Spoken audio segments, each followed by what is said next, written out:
Are you a parent that has the "how was your day" problem? Most of us view this question as the polite way of asking someone about their day.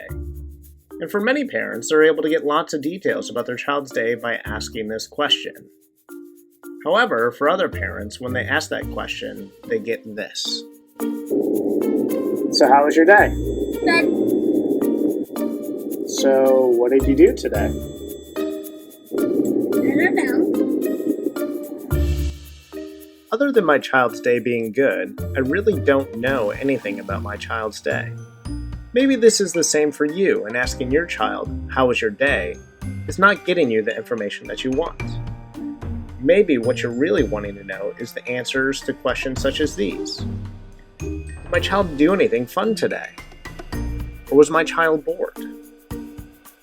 What types of things did my child learn about? Did my child experience any struggles that I need to help them out with at home? How did my child get along with others? Did my child have any problems with friends? Did my child get along with the teacher, or did my child have problems with the teacher? We want to know these things because we want to make sure that our child is happy and safe, and to find out if there's anything that we need to help our child with.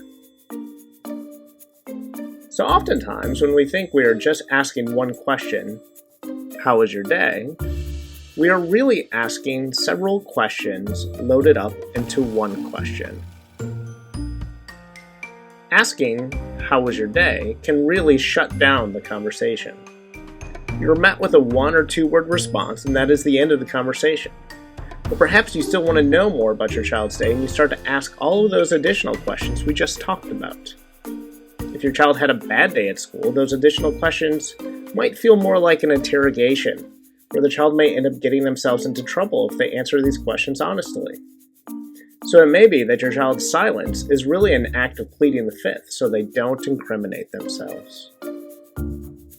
One possible solution to the "how was your day" problem is to increase the number of reflections or reflective statements we use when we talk to our children and decrease the number of questions we ask. So instead of me hopping in the car and immediately saying, "How was your day?" I oftentimes will wait a couple of moments for my child to start talking. And when he starts talking, I use reflective statements to let him know that I'm listening to what he has to say, and that what he has to say is really important to me. The use of reflections really helps me have a much longer and more meaningful conversation with my son than if I was just to simply say, "How was your day?" Oftentimes, I get answers to all of my other questions just by listening to what my child has to say, and this really has a positive impact on our relationship.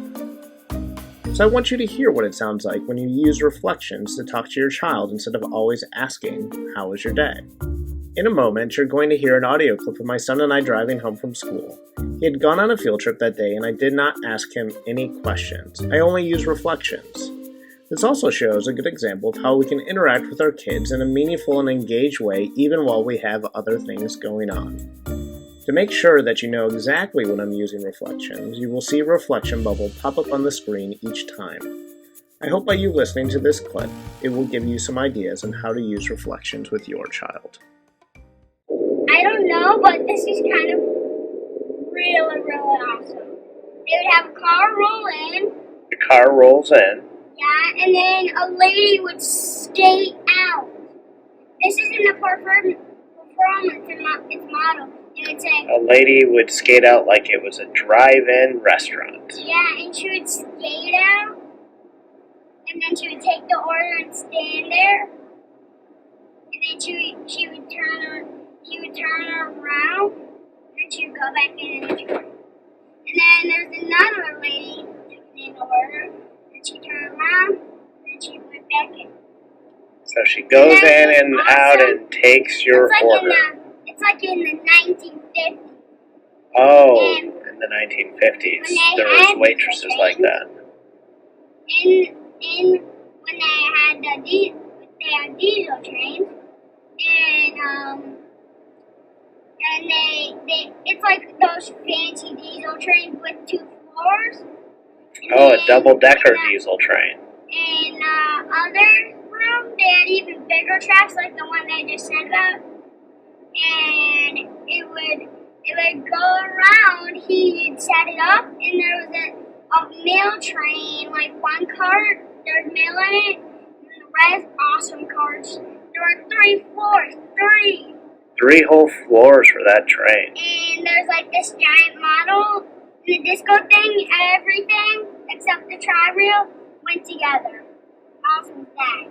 That sounds like it was really awesome. It is.